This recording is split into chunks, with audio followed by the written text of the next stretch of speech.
Hey y'all, Happy New Year. Let's go ahead and get our traditional cabbage, black eyed peas, cornbread, baked chicken out the way. Y'all already know what's going on. We're going to start with the rice, okay?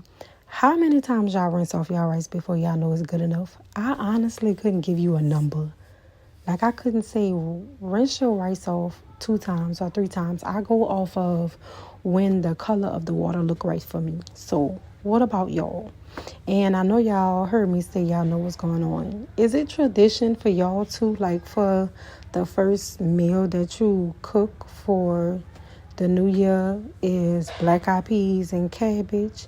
Like, I was raised that is for prosperity and good luck and good fortune. That's what I was taught. So that's just what I've been doing since I was however year high. So that's all I know. And you see how I'm still rinsing my rice off because, like I said, it's a color thing for me. And at this point, I just was like, okay, we getting somewhere. You see it. Okay, you see it. So we getting somewhere now. And I believe this is my last time rinsing it off because at this point, I'm comfortable with the consistency that I'm getting. So you see how it's not as cloudy as the first batch. I'm feeling it. So at this point, I'm satisfied, and we just gonna fill it up and we're gonna put it on the stove because no, I do not own a rice cooker. No, I don't feel like I'm better because I don't. I just don't know how to cook in a rice cooker. I know how to cook this way. How do you measure your rice? Those 2 ways is how I was taught. And that's just what I've been doing since forever. My black eyed peas don't come for me. I forgot to soak it because, I just was busy with them churn. So I just put it in a slow cooker because I already knew what it was hitting on. I should have did this before I started the rice, but it is what it is. We here now. We're going to take that over there. And we just going to let that do what it needs to do. So you see it. It's just not bothering nobody. We're going to start with the smoked sausage now. I don't know. I'm a little fancy sometimes. So I like to take my smoked sausage and cut it into, like, not straight, but a little swervish. I don't know, y'all. I like how it look in the food. I don't know. Don't come for me, y'all. I know it's a little thrown off of a thought, but that's just me. So first we're going to cut our good old smoked sausage. And now that we're done with our good old smoked sausage, we're going to flip this over here.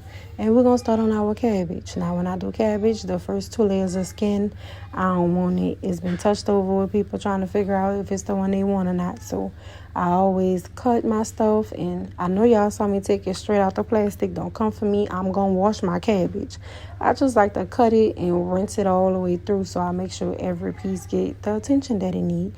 So here you see me just cutting up my cabbage, and I like to just cut it because, when you first put cabbage in a pie, it look like it's so much. But when it cooked down, it's really not that much. So here, that's what I'm doing. And shout out to Tiffany Ann because that's who definitely helped me put it on and put it in my head of the whole cabbage thing.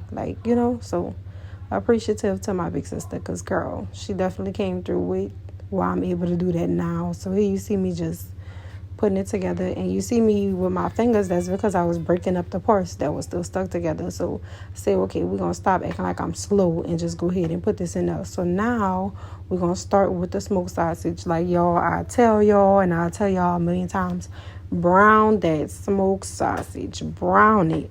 It's just, it do something for the flavor. It makes it so much more flavorful, in my opinion. And yes, you'll see me taking my little precious time and making sure every single individual piece of smoked sausage have its own spot up in there because you want it to, you want it to have its own chance. And now, like I said, I told y'all I rinse my cabbage. So here you see me just pulling off the parts that I couldn't get right away and just rinsing my cabbage off to make sure we got all of the stove, the factory, or wherever it came from. We just making sure we got it all off. So we're going to rinse that. We're going to pull these pieces apart because we want every single piece to get the attention because I'm going to season it before I put it in a bite. That's just me though. So I gotta figure it out.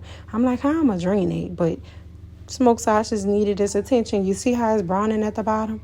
All of that is part of flavor, brother. Like, you want that goodness when you cooking food. If you know, you know. So now I'm like, I'm not gonna use a strainer. I'm gonna just use this plate because it's still gonna get the job done. So what you see it doing?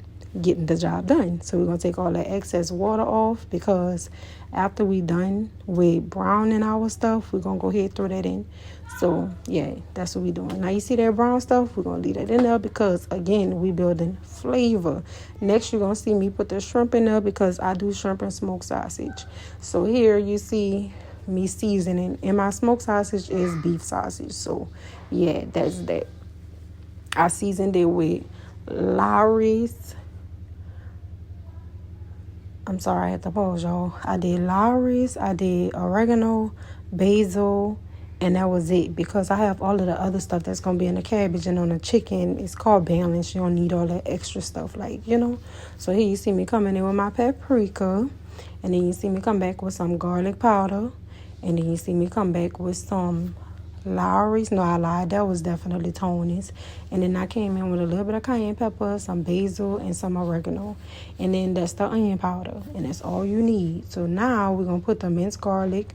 Now you got the flavor all in that. My turn, they don't care for onion. If they see onion in there, they're not going to eat it. I was already like trying it with the cabbage. But yeah. And this right here, that's my butter that I'm using. So we're going to let that come to a little meltiness, because at this point it's cold. Don't worry about it, okay? That's my butter. That's what I'm using, all right? So you see it coming to the meltiness, and I probably could have just fast forward this, but you got to trust the process and know the process so you know why it came out so good. So yeah, now at this point it's ready to go in. So I'm going to take my good old cabbage that's seasoned, and I'm going to go ahead and throw that up in there. And I'm going to mix it. And I'm not going to do nothing but add some more my butter. And the butter is not a regular butter. Let me say that. It's a mixture of some stuff that's just been preparing for this. I put that top on there. And then my black eyed peas, it was starting to get warm. I put some rosemary, some beef bouillon, and some bay leaf. That's all I put up in there at this point because that's all I needed. And I put my top on and finished letting it do what it want. My cabbage, it started to, I heard it fizzing or whatever, so I had to give it some attention. And at this point, I'm like, okay, now it's looking like what it needs to look. Go say that. Put the top back on, let it do what it's going to do. Checked it again. You see how it's starting to cook down? Yeah, that's what you want it to look like. And I think I forgot to show the part where I had added water, because now you see the flavor coming up with it. So yeah, I poured some more water up in there, and I think I double back, put another cup of water up in there, and then I put my smoked sausage. I pulled my shrimp in there because at this point it's almost ready. So we just gonna mix that up in there, give it a chance to patty cake hands and stuff. And as we mixing it, my baby, he like, Mama, that smell good. Now, our chicken, that's a whole nother demon, okay?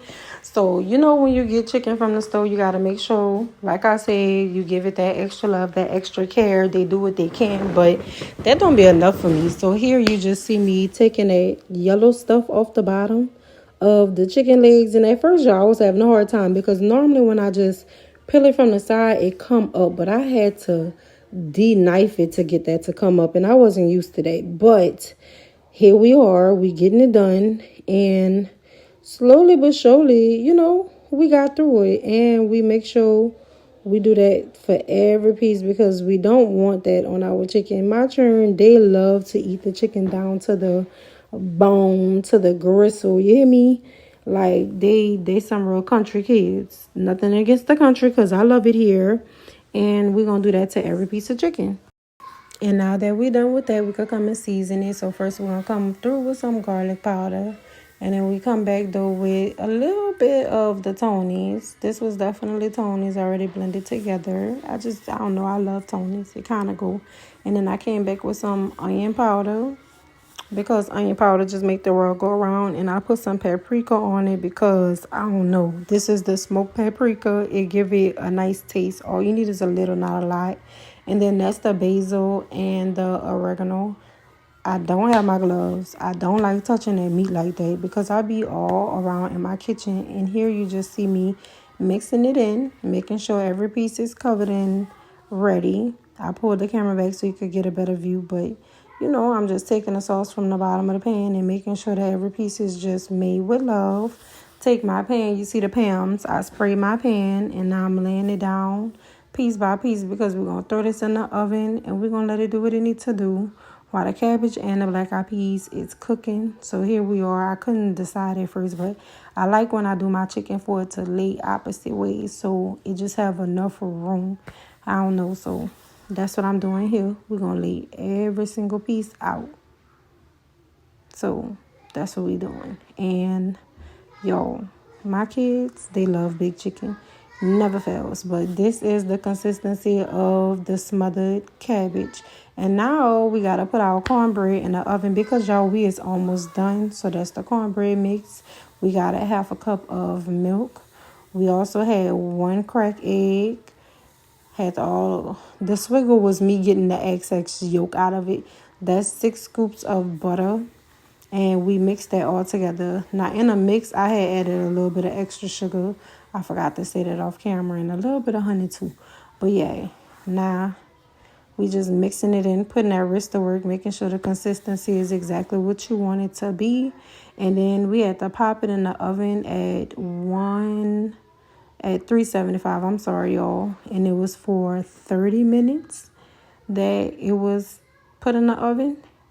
And yeah, we popped that thing up in there. You see what it came out and look like? I like it to be golden brown. We're going to cut it 4 ways. And then we're going to come back and we're going to cut it on the ways to make it even. My kids love cornbread. As we speak, there is no more. And this is what you get: baked chicken, cornbread, black eyed peas, smothered cabbage with shrimp and smoked sausage. Mwah. See you next time. Thanks.